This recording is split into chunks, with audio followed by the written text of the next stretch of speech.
Okay, so this video tutorial looks at the mathematical strand of real number, and more specifically, we're going to focus on our understanding of rational numbers.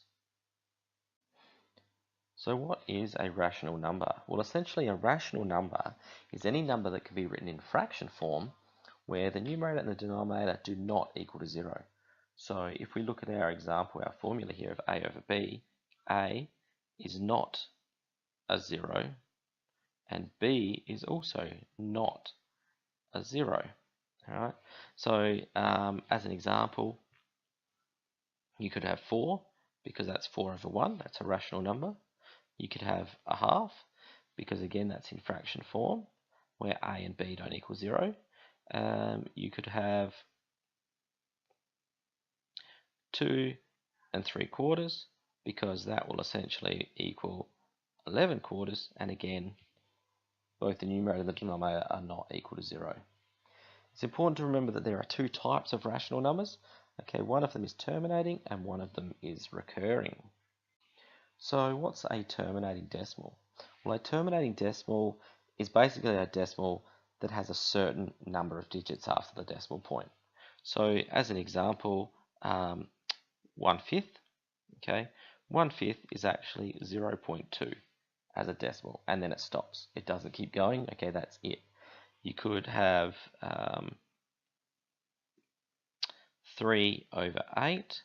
Now 3 over 8 would be 0.375. Again, it's terminating because it stops.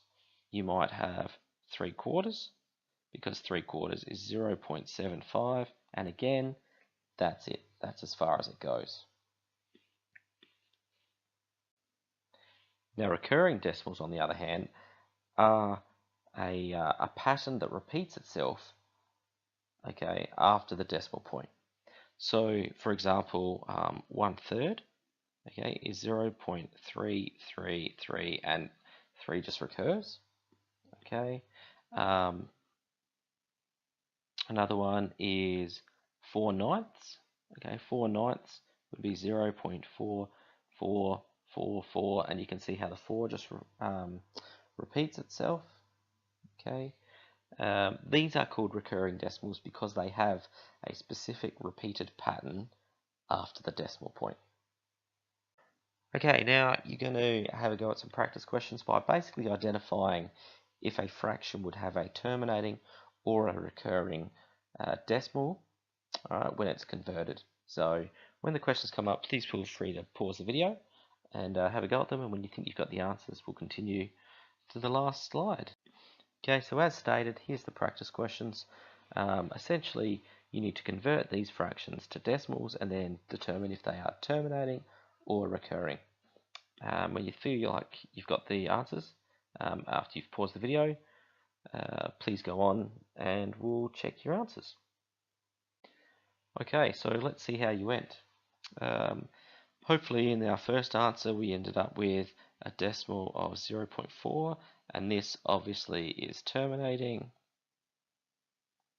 because there is no repeated pattern afterwards. In question B, you would have had a decimal of 0.428571, 428571, and you can see that 428571 is repeating, so therefore this is a recurring decimal. Now if you did that on a calculator, okay, 3/7, it would have given you probably something like this: 428571, whoops, sorry, 571, that is, 57142, and it would have rounded up to 9 because that is the most digits that the calculator can actually have. So this 9 here that's been rounded should actually be an 8, right? But the 5 in front of after the 8 has actually rounded it up. So be careful when you're using calculators because they are going to round up so that they can fit the number onto their screen. Now our third question, we had 18 over 27, which actually cancels down to 2/3, and 2/3 will give you a decimal of 0.66 recurring. So obviously that's a recurring decimal, and our last decimal, which is 5/8, would have given, our last fraction of 5/8 would have given you a decimal of 0.625, which is obviously a terminating because it stops.